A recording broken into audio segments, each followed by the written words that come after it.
Portugal strikes again. We are at a water reservoir, and there were these plants that looked like they were planted along this fence for a purpose. And we looked around and we looked around, and then I think Lauren actually found that they are frickin' kiwi fruits. So we're coming back here in 3-4 weeks, 2 weeks? I don't even know, but they're hanging over the fence of private property, and they're hanging into public property, which means we can eat them. It's a magical mystery fruit, and it is hanging there. It's hanging there. For a second I thought that was a real song. That's the other thing out here, is that there's fruit everywhere, which is amazing and wonderful. God, what the crap are these things? This is the water treatment center filled with whatever these things are. Yep. And, oh God, I just stepped on whatever the shit that was. Jesus, look at those frickin' thorns, man. Hey everyone, it's Lauren and Xander again. And we're back with a recap from Portugal Week 2. Week 2 started off really well and just kept getting better. We explored the surrounding area a bit more, taking some random videos. Here you can see some trees missing their bark.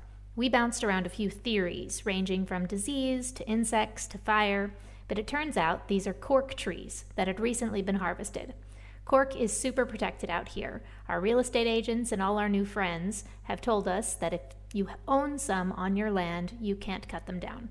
But every 9 years or so, you can harvest them for some extra cash. We met Lynn and Manu, who own a large amount of land and were looking to exchange 2 hours of work on their farm per day for rent. Lauren and I already had a rental contract, but wanted to work there anyway for a chance to learn and help them create something awesome.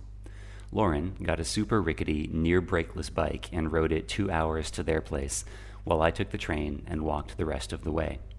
Lynn and Manu turned out to be wonderful, and we quickly formed a friendship working on various tasks together. Some of our projects included battling blackberry bushes, cleaning out old outdoor kitchens, raking up grass into mulch rings for trees, leveling foundations, hacking away at rocks with pickaxes, and of course, harvesting fruit trees. I am pinching the top of the ball sack so that when you take the ball sack off of the ball sack tree, then you do not split open the ball sack, because the things inside are very important. You don't want for them to spill everywhere. It's a very delicate process. We stayed up there about 4 days, helping out and learning a ton. Lynn and her sister are amazing cooks, and we ate so well. Our first night, they prepared homemade summer rolls, Vietnamese style, and we sat outside under the cork trees and ate together. They also introduced us to their Danish-American neighbor, Keitha, who, surprise, surprise, is a board gamer.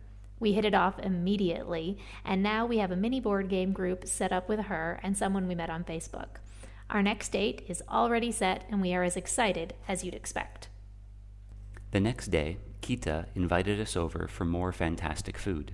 She made a delicious summer vegetable soup with a side of giant jars of fresh-made pesto to put on quesadillas, or vegan crackers in Lauren's case.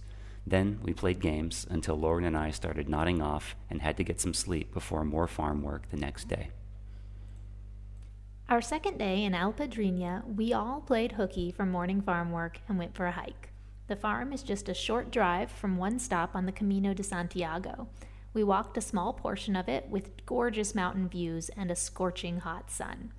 We cooled off in the midday heat swimming in a reservoir and came home happy but lobster red. Sunscreen is apparently a must out here, and though we balked at the prices, a small bottle can cost upwards of 20 euros, we're stocked up on this essential supply now. The water was nice and cold, and we saw maybe 2 other people during the entire hike. The next day, we met up with Carlos, a fantastic real estate agent who treated us warmly despite our limited budget. We looked at 2 properties that both had their own water supplies and land for gardening as well as fruit trees.